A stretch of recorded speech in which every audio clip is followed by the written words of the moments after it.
శ్రీమాత్రే నమ. జయ గురు దత్తాత్రేయ నమ. ఈ వీడియోలో మనం సింహరాశి వారికి మార్చి 29 నుంచి ఏర్పడబోతున్నటువంటి షష్టగ్రహ కూటమి ప్రభావం అందరికన్నా ఎక్కువ ఇబ్బంది, కష్టం, నష్టం ఇవన్నీ కూడా మన సింహరాశి వారికి రావడం జరుగుతూ ఉంది. ఈ 6 గ్రహాల్లో చంద్రుడు 2 రోజులు మాత్రమే ఉండి పక్కకు తప్పుకుంటడం, 15వ తారీఖు దాకా ఇంచుమించుగా సూర్య భగవానుడు తప్పుకుంటడం, ఎక్కువగా ఈ శని రాహు కొన్నాళ్ళు ఉండడం జరుగుతుంది. కాబట్టి ఈ షష్టగ్రహ కూటమి ఏర్పడినంత మాత్రాన ఎవరికి ఎటువంటి నష్టం, ఎటువంటి ఇబ్బంది ఎట్టి పరిస్థితిలో కలగదు. రొటీన్గా ఆ రంగాల్లో ఉన్న వాళ్ళకి అది కామన్గా అప్ అండ్ డౌన్స్ తప్ప దీన్ని పెద్దగా తీసుకొని భయపడే పని అసలు లేదు. అయితే మరి సింహరాశి వారికి అష్టమ శని ప్రారంభం అవడం జరిగింది.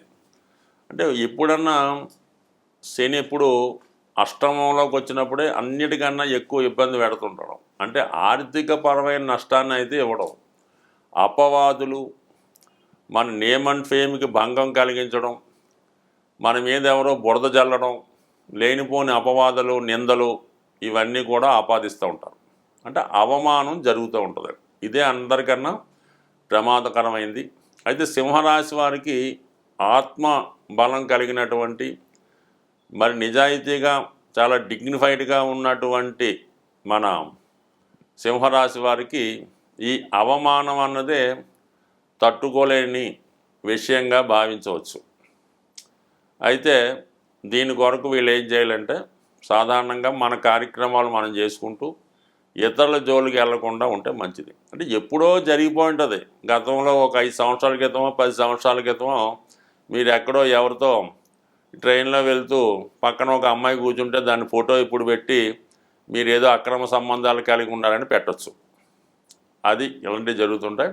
అక్కడ రాహు కూడా ఉన్నాడు, అంటే దాన్ని మరింత పెద్ద చేయడం జరుగుతూ ఉంటుంది. రాహు అష్టమంలో ఉన్నప్పుడు ఏదో మీరు మందు తాగారనో, లేదంటే ఇంకెక్కడో ఉన్నారనో, పేకాట ఆడారనో ఇలాంటివన్నీ పెట్టి మిమ్మల్ని ఇబ్బంది పెడుతుంటారు. ప్రస్తుతం ఉన్నటువంటి ఈ మీడియా ద్వారా అంటే ఎక్కువ అవమానాలు, గతంలో జరిగిపోయిన ఇప్పుడు వెలుగులోకి రావడం, మీరు రహస్యంగా దాచాలనుకున్నటువంటి విషయాన్ని ఇప్పుడు పబ్లిక్లోకి రావడం జరుగుతూ ఉంటుంది.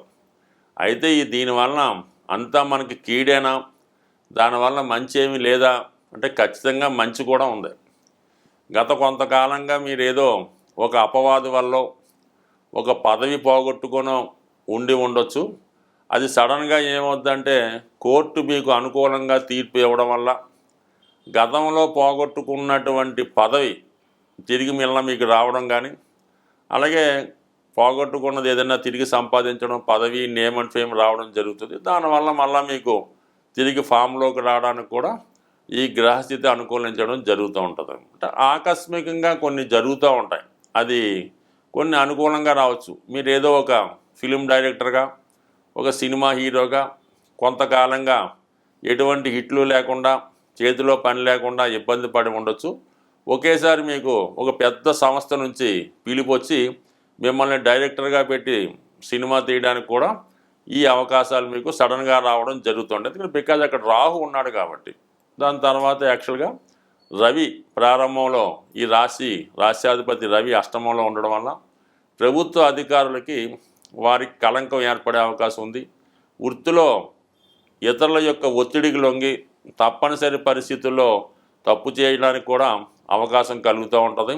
ఏదైనా ఇష్టం లేని పనులు కొన్ని చేయవలసి ఉంటుంది. ఇక శుక్రుడు దశమాధిపతిగా శుక్రుడు అష్టమంలో రావడం వల్ల అక్కడ ఉన్నటువంటి శని మొదలైన గ్రహాలతో కలిసి ఉండడం వల్ల టెంపరీగా మీరు చేస్తున్నటువంటి ఉద్యోగానికి రిజైన్ చేయడం కానీ, దాన్ని వదిలివేయడం కానీ జరగవచ్చు.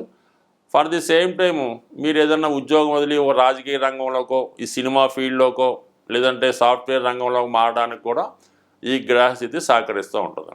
ఇక బుధుడు ధన లాభాధిపతిగా అష్టమంలో ఉండడం వల్ల ఇదే మీకు ఆకస్మిక లాభానికి కారణం అవుతూ ఉంటుంది. అప్పటిదాకా చిన్న చిన్నగా ఉన్నటువంటి మీరు ఒకేసారి మీ రెమ్యునేషన్ పెరుగుతుంది, మీ హోదా పెరుగుతుంది, మీ జీవన విధానం కూడా పెరుగుతుంది. ఇవన్నీ కూడా మీకు ఒక మంచి స్థితి ఇవ్వడానికి కారణం అవుతూ ఉంటుంది. అయితే ఇక్కడ ఏమైందంటే మీకు అష్టమ శని వచ్చినప్పటికీ కూడా ఇక్కడ ఈ గురు భగవానుడు అంటే రాశి యొక్క డిపాజిటరు గురువు దశమ స్థానంలో శుక్రుడితో కలిసి ఈ పరివర్తన కారణంగా అర్ధకోణ దృష్టి ఈ శని గురుల మధ్య ఉండడం వలన ఎట్టి పరిస్థితుల్లో కూడా మీకు లాభమే తప్ప నష్టం జరగదు. మీరు ఏ విధంగా కూడా ఎటువంటి దానికి భయపడకుండా ధైర్యంగా మీ కార్యక్రమాలు మీరు చేసుకుంటే మరి ఏదో చట్టం తన పని తను చేసుకున్నట్టు కేవలం అన్ని కార్యక్రమాలు మీకు అనుకూలంగా మారే అవకాశం ఉంది. మీరు నిజాయితీగా ఉంటే ఈ జాతకం ఈ షష్టగ్రహ కూటం కూడా మీకు నిజాయితీ అయిన ఫలితాలు ఇవ్వడం జరుగుతుంది. స్వస్తి. ఎటువంటి గ్రహస్థితి అయినా ఎటువంటి దోషాలు జాతకంలో ఉన్నా దాన్ని వ్యక్తిగతంగా ఎవరికి వారు చేసుకున్నటువంటి పరిహారాల వల్ల మాత్రమే ఆ దోషాలు నివృత్తి అయి జాతకుడు అభివృద్ధి వైపు వెళ్ళే అవకాశం ఉంటుంది. ఏదైనా గ్రహాలు సహకరించాలంటే గ్రహరాజైనటువంటి సూర్యభగవాను ప్రతినిత్యం పూజించడం వల్ల, ఆదివారం నియమంగా ఉండడం వల్ల, ఆదిత్య హృదయం చదవడం వల్ల కంపల్సరీ ఏదైనా గాయత్రి మంత్రం ఉన్న వాళ్ళు చేసుకోవచ్చు. సాంప్రదాయంగా రవి భగవాన్ని పూజిస్తేనే మిగతా గ్రహాలు సహకరిస్తాయి. ఇప్పుడు ఈ 6 గ్రహాల్లో ఒక సూర్యుడు చంద్రుడు ఒక వర్గానికి చెందినవారు 15 రోజుల్లోనే ఈ కూటమి నుంచి బయటికి రావడం జరుగుతుంది. ఇక అక్కడ ఏర్పడినటువంటి ఈ 4 గ్రహాలు కూడా ఒకే వర్గానికి అంటే శని వర్గానికి చెందినవి. రాహువు, అలాగే శని, బుధ, శుక్ర ఈ 4 కూడా శని వర్గ రాశులుగా చెప్పడం జరుగుతుంది. కొంతమంది రాక్షస వర్గం అని అంటారు. ఏదైనా మెటీరియలిస్టిక్ జీవితంలో మానవుడు సుఖపడాలి, అన్ని సౌకర్యాలు పొందాలంటే ఈ 4 గ్రహాలే ప్రధానం. అదృష్టవశాత్తు ఈ 4 గ్రహాలు ఒకే వర్గానికి చెందడం వల్ల మీరు కంపల్సరీగా శని భగవానుని అనుగ్రహం కోసం శివుణ్ణి ఆరాధించడం వల్ల, రాహు యొక్క ప్రభావం కొరకు అమ్మవారిని పూజించడం వల్ల, మరి శుక్రుడు యొక్క ఇంపార్టెంట్ శుక్రబలం ఉంటే అన్ని సౌకర్యాలు లభిస్తాయి కాబట్టి లక్ష్మీ అమ్మవారిని లక్ష్మీ స్తోత్రం ద్వారా, అలాగే చివరిగా బుధుడు చిన్న గ్రహం అయినప్పటికీ కూడా విష్ణుమూర్తిని పూజించడం వల్ల ఈ గ్రహాలు మీకు అనుకూలంగా మారడం జరుగుతుంది. సో అందువలన వ్యక్తిగతంగా వీటన్నిటికీ కూడా ఏకైకంగా సింపుల్గా ఉపయోగపడేది విష్ణు సహస్రనామం. విష్ణు సహస్రనామ పారాయణ వల్ల అటు ఏలినాటి శని, శివుని యొక్క అనుగ్రహం కూడా రావడం జరుగుతూ ఉంటుంది. అలాగే విష్ణుమూర్తి అనుగ్రహం లభిస్తూ ఉంటుంది. ముఖ్యంగా లక్ష్మీ అమ్మవారి అనుగ్రహం కలగాలన్నా కూడా ఈ విష్ణు సహస్రనామ పారాయణతో పాటు అందులోనే యాడైనటువంటి లక్ష్మీ స్తోత్రాన్ని కూడా అది వినడం కన్నా చదవడం కన్నా ముందు దాని యొక్క అర్థాలు మీరు వివరంగా తెలుసుకునే ప్రయత్నం చేయండి. మరి చాగంటి కోటేశ్వరరావు గారి ఉపన్యాసాల ద్వారా కానీ పర్టికులర్గా ఉన్నటువంటి మరి ఆ విశ్లేషణ గ్రంథాలు చదవడం వల్ల తెలుసుకోవచ్చు. సో ఏదైనా మరి ఈ శాస్త్రాన్ని రచించిన వాళ్ళే ఈ 108 నక్షత్ర పాదాలకి ఈ విష్ణు సహస్రనామాన్ని విడదీసి ఒక్కొక్క నక్షత్రానికి ఒక్కొక్క శ్లోకాన్ని ఇవ్వడం జరిగింది.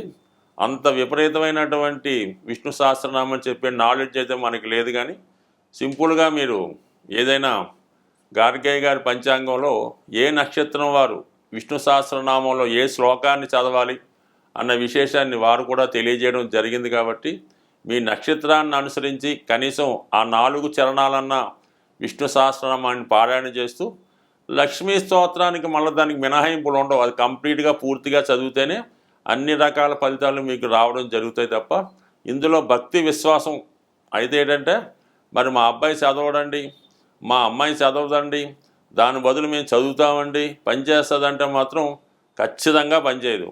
కనీసం సూక్ష్మంలో మోక్షం ఎంతో కొంత నమ్మకం పెట్టుకుంటూ కనీసం ఆ పుస్తకాన్ని దగ్గర పెట్టుకొని వీలైనప్పుడల్లా దాని వంక ఒక చూపు చూస్తే కంప్లీట్గా మీకు ఆ అనుగ్రహం తప్పగా లభించే అవకాశం ఉంది. ఏదైనా నమ్మకం, విశ్వాసం, గ్రహాలు శుభాన్నిచ్చినా కష్టాన్నిచ్చినా అవి అనుభవిస్తున్న వారికి ఇది చక్కని పరిహారంగా లభించే అవకాశం ఉంది. స్వస్తి.